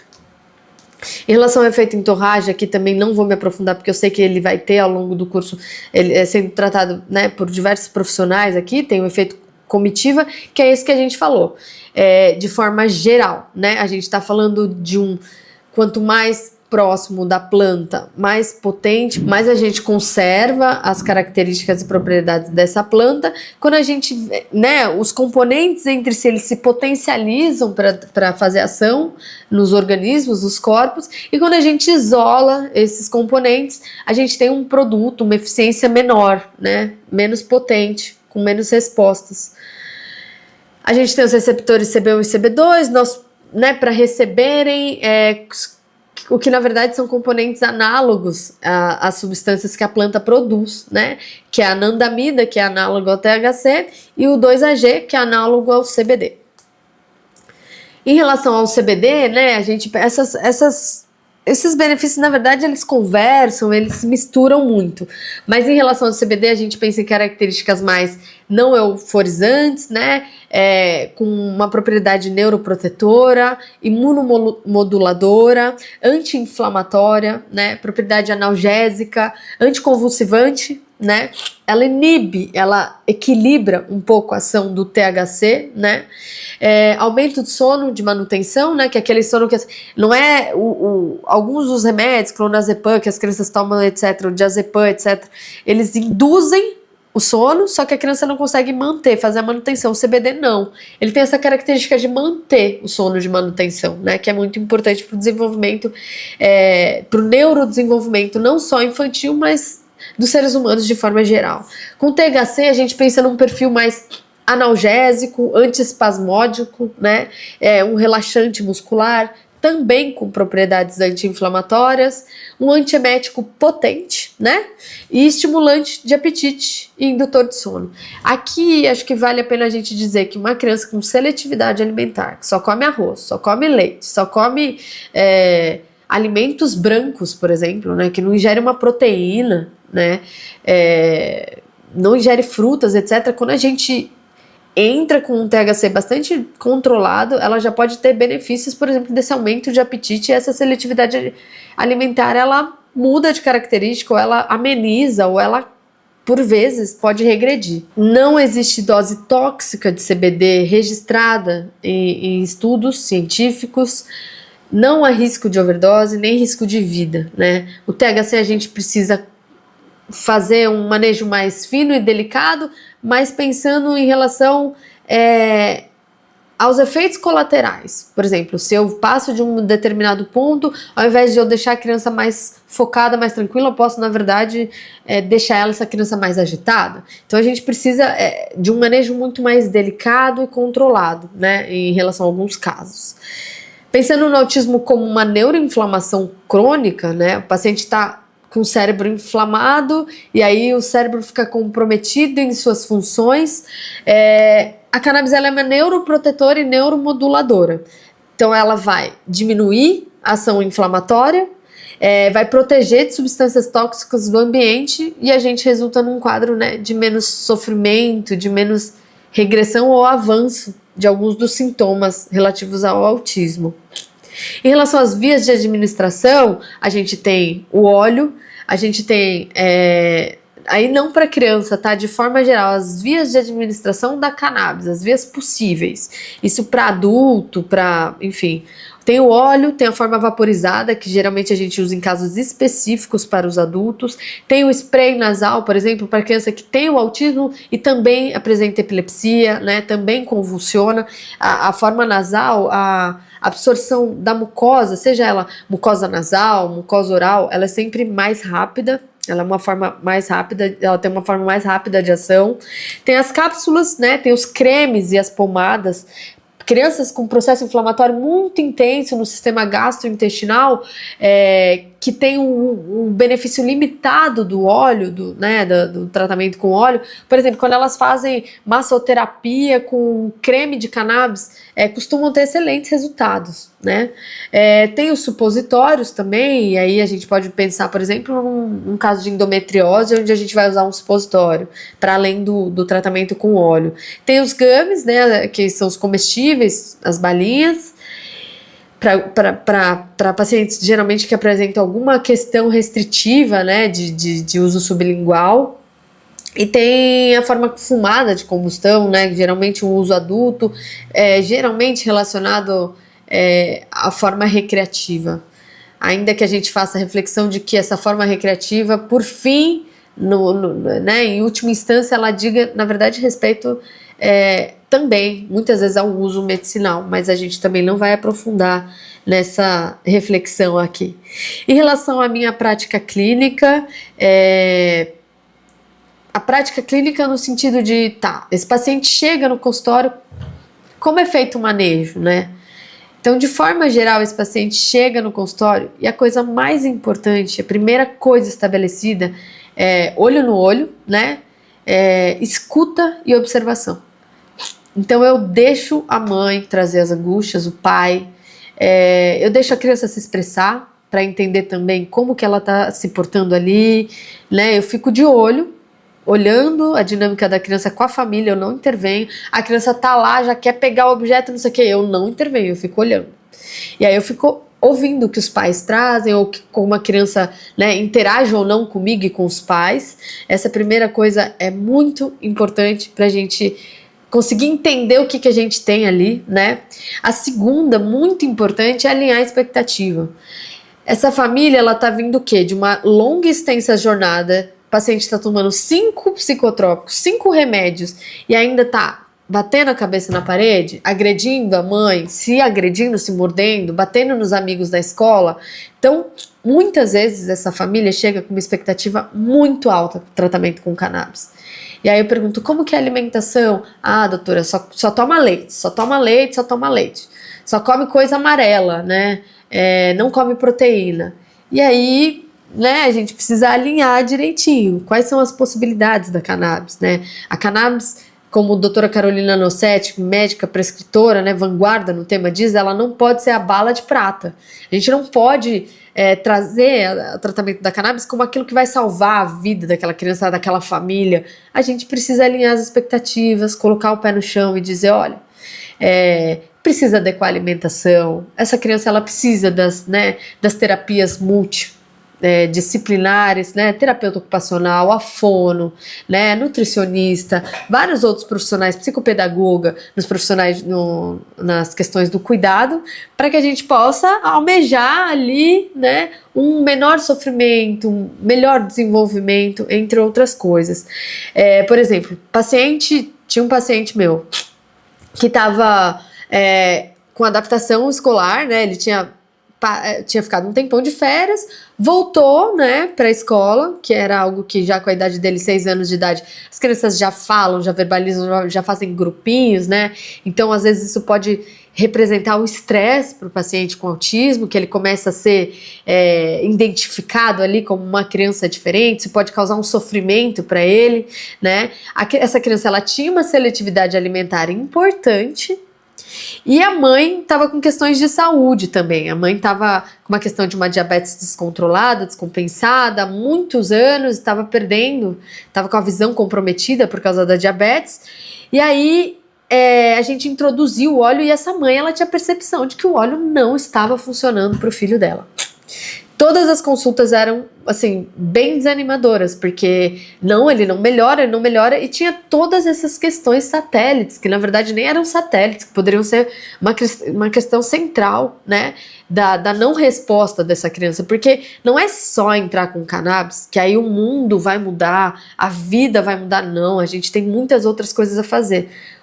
O óleo de cannabis, ele entra para organizar algumas questões de base, né, e aí a gente vai ter que continuar trabalhando muitas outras coisas. Então, alinhar as expectativas, talvez, dentro da consulta médica, o paciente com autismo e cannabis, né, relacionado ao tratamento de cannabis, seja dos pontos mais importantes, né, um dos pontos de ouro, tá?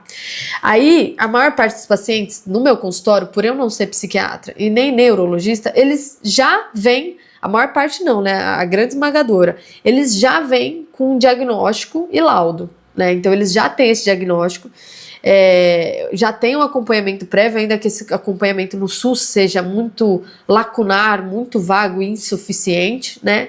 E aí a gente entra com a cannabis, e ela sempre pergunta assim, doutora, já pode tirar os remédios? A gente vai entrar, já pode? E eu digo, a cannabis ela nunca faz um convite a nada, a nenhuma proposta radical. A cannabis ela pede tempo, calma e respeito. Então como que a gente vai fazer? A gente vai entrar com a cannabis, a gente vai ajustar, vai entender como ela tá funcionando, né? Como que o seu filho, sua filha responde. E aí, mais tarde, a gente vai entrar em contato com o neuro, com o psiquiatra, vai falar, né? Sempre é para falar, eu sempre encorajo essas mães a dizerem, olha, meu filho tá em tratamento com cannabis, teve tais ou tais respostas, né? Que sejam boas ou ruins, pra gente manter um nível de diálogo com esses profissionais, buscando a questão da segurança da criança mesmo. Então, a gente inicia o tratamento e acompanha, né? A gente faz a escolha do fármaco, dependendo da onde a gente tá, né? Dependendo da onde a gente tá, por exemplo, a paciente ela não consegue comprar um importado, ou ela quer um óleo de associação. Isso tudo a gente vai sentindo na consulta e vai calibrando em consulta, né? Então o tratamento e acompanhamento diz respeito à escolha do remédio, né, a acolher e diminuir a ansiedade, né, diminuir a ansiedade, expectativa daquela família, às vezes do próprio paciente, enfim. Então no início do tratamento a gente tem o tratamento e o acompanhamento, que diz respeito à escolha de fármacos, introdução desses fármacos, né, acolher e diminuir um pouco a ansiedade do paciente, ou da família, na verdade, a maior parte das vezes é da família, porque por vezes vai vir uma associação de que a cannabis passa a ser tudo que existe na vida daquela família, ou seja, olha, entrou o óleo, doutora, meu filho tá espirrando, será que é isso? Doutora, ele não tá respondendo, então a cannabis não tá funcionando. Eu digo, tá, e as outras questões, como é que seu filho tá? Tá em fase de adaptação, tem alguma coisa mudando. Então, a família acaba criando, né, um foco muito grande na cannabis e às vezes deixando de ler outras coisas importantes. Então, a gente vai calibrando junto com as famílias, né, qual é o papel da cannabis ali, né? E o que é possível ser feito ou o que não é possível, o que vai precisar de ajuda de outros campos.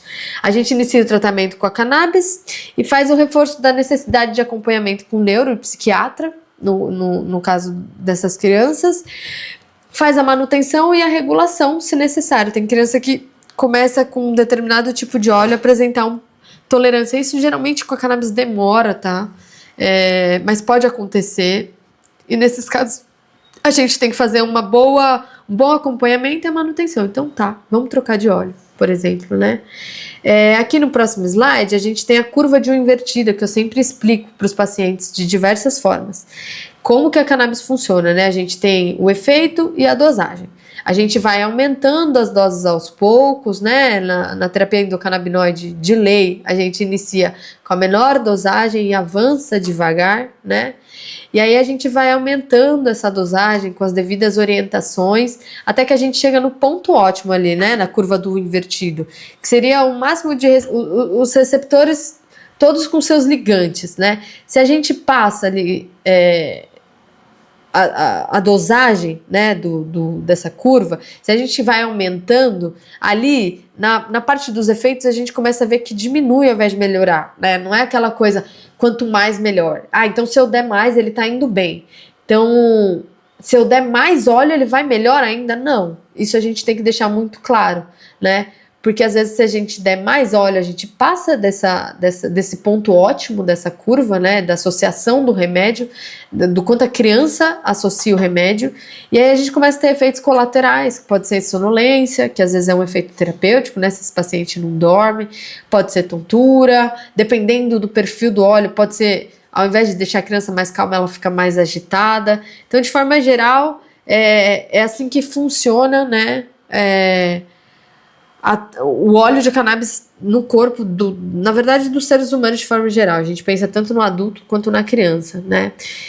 As questões sociais envolvendo minha prática clínica, e aí eu acho importante trazer isso, porque são vários lugares, né? Quando a gente fala de cannabis, a gente está falando de vários lugares. Quem sou eu? Eu sou indústria farmacêutica, eu sou associação, eu sou um médico, eu atendo no Sírio-Libanês, no Einstein, eu atendo no consultório particular, eu atendo no SUS. Onde eu atendo? Né? Eu tô num ramo que visa questões mais recreativas, aonde eu tô, né? Então, só para me situar também, situar as questões que trago, a maior parte dos meus pacientes, né, o perfil são pacientes do SUS, né? Pacientes, sobretudo, sociais, que vêm das associações onde eu atendo, pacientes com média de idade entre 3 a 10 anos, cuidados e trazidos sobretudo pelas suas mães, né? Pacientes com dificuldade de estabelecer o tratamento convencional com neuro e psiquiatra no SUS, né? Então eu pergunto, seu filho tem neuro? Seu filho tem psiquiatra? Doutora, tem, mas ele passa, às vezes, quando é muito rápido, de 6 em 6 meses, ou não consegue ainda, essa mãe está na fila de espera do neuro ou de um psiquiatra, ou um neuropsiquiatra se desligou do lugar de trabalho onde ele trabalhava, e essas crianças, elas ficam muitas vezes com uma assistência, no mínimo, defasada quando elas têm essa assistência, né? E num contexto de dificuldade extrema de encontrar profissionais que prescrevam cannabis no SUS, né? Os pacientes, geralmente, eles coincidem com os pacientes de média geral de autismo, que são pacientes que chegam no consultório, geralmente com 2 a 3 psicotrópicos convencionais, né? Com remédios, né, que regulam o sistema nervoso central, mas ainda que com esse uso de 2 a 3 remédios, né, um paciente às vezes com 4 anos de idade, usando 3 remédios psicotrópicos, ainda eles chegam no consultório, quando procuram a cannabis, com bastante sintomas, né, então assim, tá com risperidona, tá com periciazina e tá com sertralina, e ele ainda continua batendo nos amiguinhos, ou se agredindo, ou, né, batendo a cabeça na parede, tendo crise de choro, ficando bastante ansioso ou agitado, enfim. São crianças tomando risperidona, aripiprazol, periciazina, ácido valproico, ritalina, em dosagens geralmente altas, tá? E apresentando um sofrimento diário, né? Às vezes sem conseguir dormir e realizar coisas básicas, né? A gente sabe que um tratamento isolado com óleo de cannabis é muito pouco efetivo, sem outros mecanismos de cuidado de saúde que são essenciais, né? E uma criança com autismo que apresenta seletividade alimentar, por exemplo, severa, que só toma leite e que, portanto, possa apresentar uma anemia, uma falta de vitamina B12, uma falta de vitamina D, né, uma vitamina D baixa, na verdade, entre outras questões, ela tende a apresentar uma resposta muito aquém do que seria possível para ela mesmo, assim, né, se tivesse ela como parâmetro, não uma outra criança como parâmetro, do que se ela tivesse essas questões organizadas e supridas. Em relação ao eixo cérebro-intestino, vale a pena dizer, né, que quando a gente tem essa seleção de uma microbiota mais desfavorável, maior a tendência dessa criança ficar mais sintomática, piorar as estereotipias e o sofrimento, né, que ela traz. E uma criança que não passe com recorrência no seu neuro, no seu nutricionista, no psicólogo, na fono, na terapia ocupacional, que seja no médico de postinho, eu sempre me pergunto, eu me deparo com ela e me pergunto, não para ela, mas eu penso quanto efetivamente a gente vai entrar com esse óleo, mas quanto que ela pode se beneficiar desse tratamento com cannabis, né?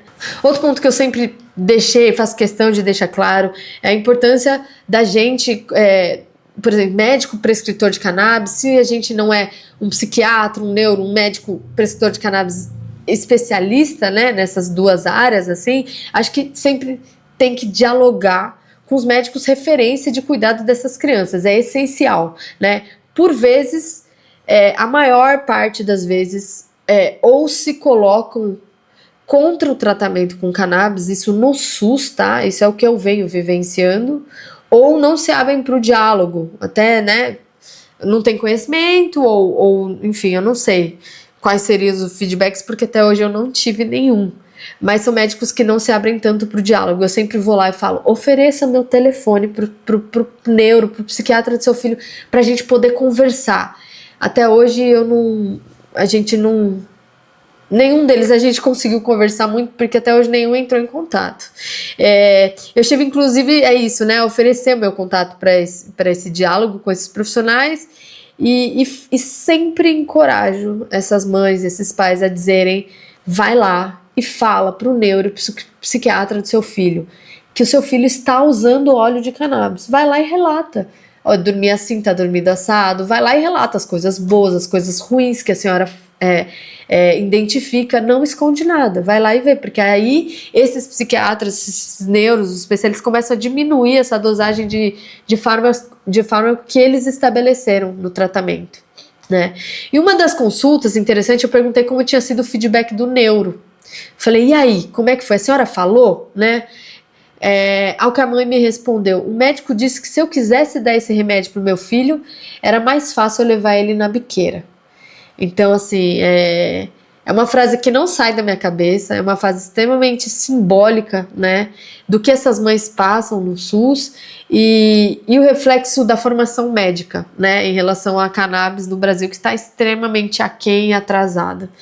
A imensa maioria dessas mães, elas relatam um lugar, mais uma vez, de marginalização por parte dos profissionais da saúde, né? E marginalizado, se a gente for pensar 2, 3, 4 vezes, pelo Estado, pelo local periférico e pelas condições onde elas vivem, né, com suas crianças, pela sentença da ignorância médica dos que insistem em não se atualizar, né?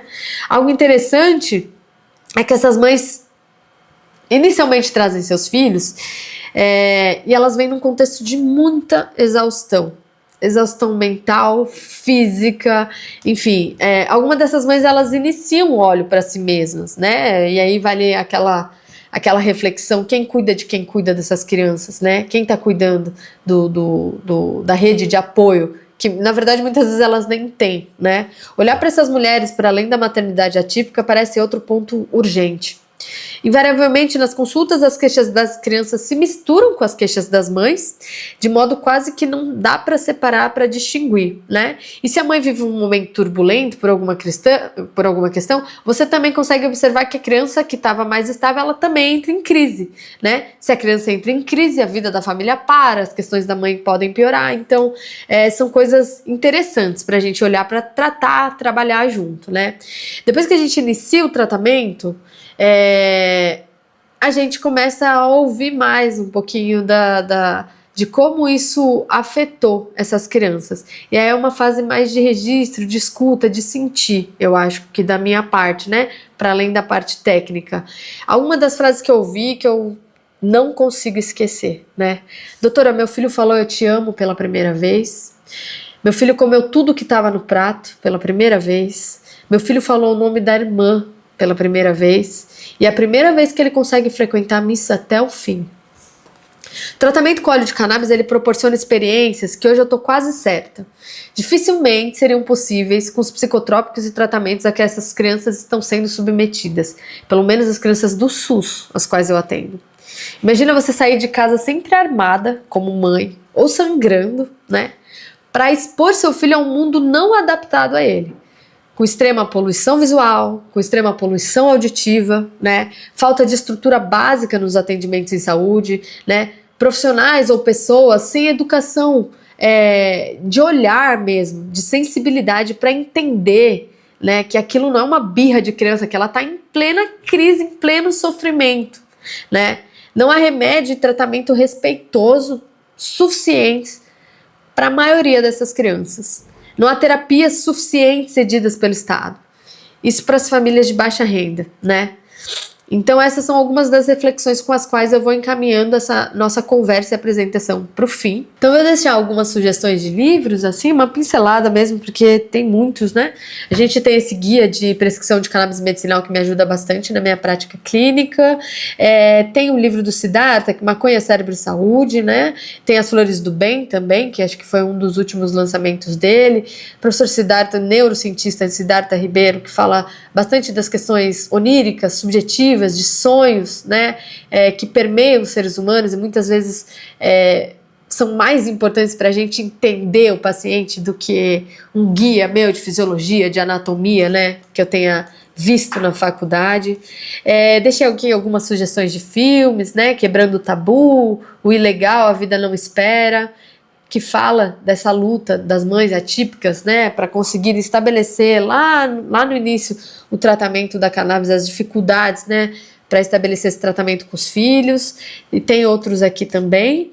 E aí eu gostaria muito de remeter ao Ailton Krenak como uma forma de remeter aos conhecimentos ancestrais, milenares, que a planta, apesar de ela ter entrado às vezes infelizmente, né, numa lógica farmacêutica, industrial, capitalista, da gente remeter a essa essência da planta, né, a essa sabedoria da planta, né? A gente às vezes coloca como protagonista do tratamento, olha como esse paciente está indo bem, mas na verdade quem está fazendo tudo é o corpo do paciente, é a criança, né, nesses casos, mas é sobretudo a planta. Né?